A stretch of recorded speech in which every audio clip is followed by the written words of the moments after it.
Hello, everybody. I hope everyone is doing well. I wanted to do a quick little screencast video with you on Malcolm X. So, in short, I'll be outlining in more detail on the Google Classroom how we're going to be doing distant learning.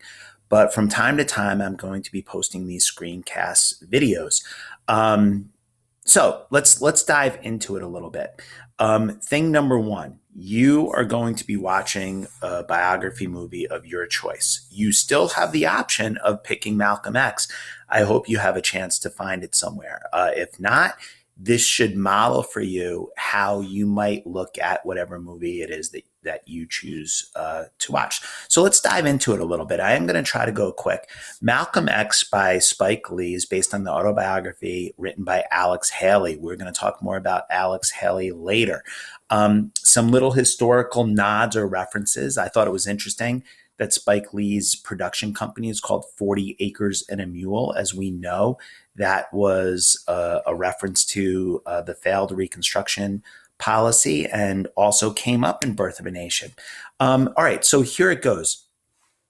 One of the major themes in this class is the idea that historical movies have as much to say about the time period in which they are made as they do about the time period that they are depicting. And I think Malcolm X is the best example of that. Spike Lee doesn't hide it. It's if we think about Patton, and so much of Patton has to do with Vietnam, right? But it's not obvious. You know, you would probably need that to be pointed out to you. It is obvious in Malcolm X. I mean, Malcolm X starts with the Rodney King beating. It ends with Nelson Mandela. Spike Lee is making it clear that this movie is not just about Malcolm X. This movie is about today. And by today, I mean the early 1990s when it was made. An example of that is Al Sharpton. Al Sharpton makes a cameo in the movie. Al Sharpton was a controversial figure in the early 1990s, specifically involving a controversial case of this woman named Tawana Brawley. I am providing you this PowerPoint in the Google Classroom, so I'm not going to click on many links. That these are things that you can explore on your own, and not only you can, you really should. All right, the O.J. Simpson trial goes without mentioning. It was a very controversial issue that was racially charged in the early 1990s. The whole controversy in funding Malcolm X, Spike Lee originally budgeted $28 million, but the budget rose to 33. He needed $5 million to finish this movie, and the studio wouldn't give it to him. So Spike Lee went and asked famous, wealthy African Americans to fund the movie. And I'm just going to read to you what he said because I think it's such a powerful quote. This is not alone. So people like Michael Jordan, Magic Johnson, Oprah Winfrey, they all gave money to help this movie get made. This is not alone. They are not investing in the film. These are black folks with some money who came to the rescue of the movie. As a result, this film will be my version, not the Bond company's version, not Warner Brothers. I will do the film the way it ought to be, and it will be over 3 hours. Most kids who watch this movie in class agree that it's a great movie. A quick few historical nods. Marcus Garvey is mentioned. Marcus Garvey, who was an advocate for black separatism and black nationalism and pride in the 1920s. Malcolm X grew up listening to Marcus Garvey. To me, one of the more interesting things is the overlap of some other issues that we learned about. Birth of a Nation. When does Malcolm X's father get murdered by the KKK? 1920s, right after Birth of a Nation comes out. Malcolm X goes to jail largely. Of course, Malcolm X committed a crime, but why did he get the sentence? Because he was in a relationship with a white woman. Birth of a Nation, right? So it's so interesting how those two movies overlap. Some social commentary, Malcolm X straightening his hair, and the idea that trying to look white, you know, he has that line, I look white, right, Shorty? There's a picture of young Malcolm X going to jail. Pretty powerful image. Also interesting after you see the movie to see the real pictures. Malcolm X, as shown in the movie, converts to Islam. He joins the Nation of Islam. He is greatly influenced by Elijah Muhammad. I'm moving it along just because there's time restrictions on this screencast that I'm using. But if you're interested in seeing the real Elijah Muhammad, you can click that link. Identity. So this is a major theme of the movie, identity. Here's a picture of Malcolm X with Muhammad Ali. Muhammad Ali, when he changed his name to Muhammad Ali, this was a real controversial thing that happened. His name before was Cassius Clay. Lou Alcindor does the same thing and becomes Kareem Abdul-Jabbar. You're probably more familiar with this idea of identity. And especially African American identity is an important one in the movie. Malcolm X's name, I'm going to let you click that on your own for time, but Malcolm X identifies as X because he says that he doesn't know his real name. His ancestors were stolen from Africa and given the name of their slave masters. So just like in math, when you don't know what a number is, you solve for X, right? That's what Malcolm X meant by that. And he was very passionate about that.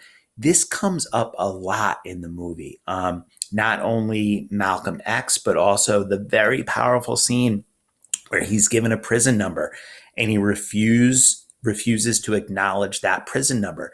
He's beaten, he's tortured, he's thrown into solitary, and finally he succumbs and he goes by the number. Now, to me, this is one of the more interesting parts of this movie, and this whole connection to Alex Haley. Alex Haley is a very famous African American author who also wrote a book called Roots. Roots was then made into one of the most famous TV miniseries of all time, and possibly one of the most powerful scenes in that movie is a scene in which the slave Kunta Kinte, who was just taken from Africa, is given a new name. And he refuses to acknowledge that new name. His name's Kunta. The person who wrote Roots, Alex Haley, wrote Malcolm X years before. And when you put these two scenes together, it's obvious that one influenced the other. So Malcolm X talking about how he doesn't know his name, Malcolm X refusing to acknowledge his prison number, parallels this real story. It's not that Alex Haley made it up. This is his real heritage, his real ancestry of Kunta Kinte refusing to acknowledge his name. In the end, largely through brutality, solely through brutality, Kunta Kinte accepts his slave name. Very powerful scene that you can click on your own time. Moving along, I've always found this kind of interesting. So the character Baines in the movie is not a real person. Baines is pretty obviously supposed to be Louis Farrakhan. And there's a lot of controversy about Louis Farrakhan and whether or not he had Malcolm X killed. Again, because of time and the nature of this distant learning, I'm going to move ahead, but I strongly encourage you to click this link and watch the speech that Louis Farrakhan gave. He did not know that he was recorded when he gave this sermon, and it sounds, like he had Malcolm X killed. It's really a fascinating story that's illustrated in the movie. Why didn't Spike Lee call Louis Farrakhan? He called him Baines in the movie because Louis Farrakhan said that he would sue Spike Lee, and Spike Lee decided it wasn't worth a lawsuit, so that he just changed his name.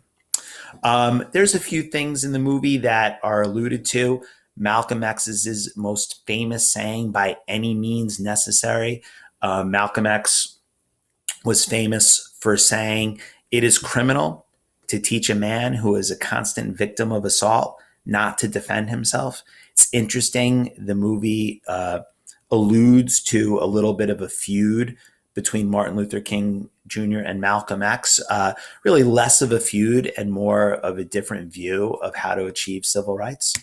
Um, the movie, one more time, just to kind of wrap this up, this movie really is a social commentary. It begins with Rodney King, it ends with Nelson Mandela.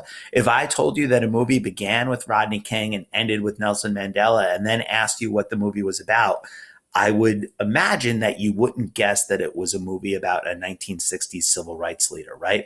So what Malcolm X is saying is this movie is about today. Malcolm X is about today. It's not just a telling of this person's life.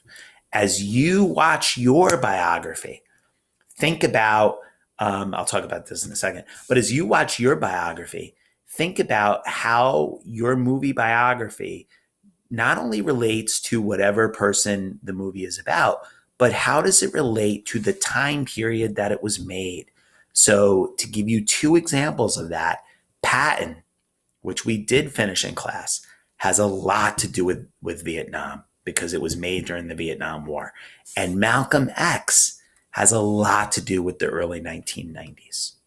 A few criticisms of Malcolm X. Some people say that the part of Malcolm X's life that he himself was most disgusted by was glorified a little bit in the movie. His what quote unquote hustler days. Those are the parts of the movie that sometimes kids seem to enjoy. You know, when Malcolm X is for lack of a better word, you know, a real tough guy.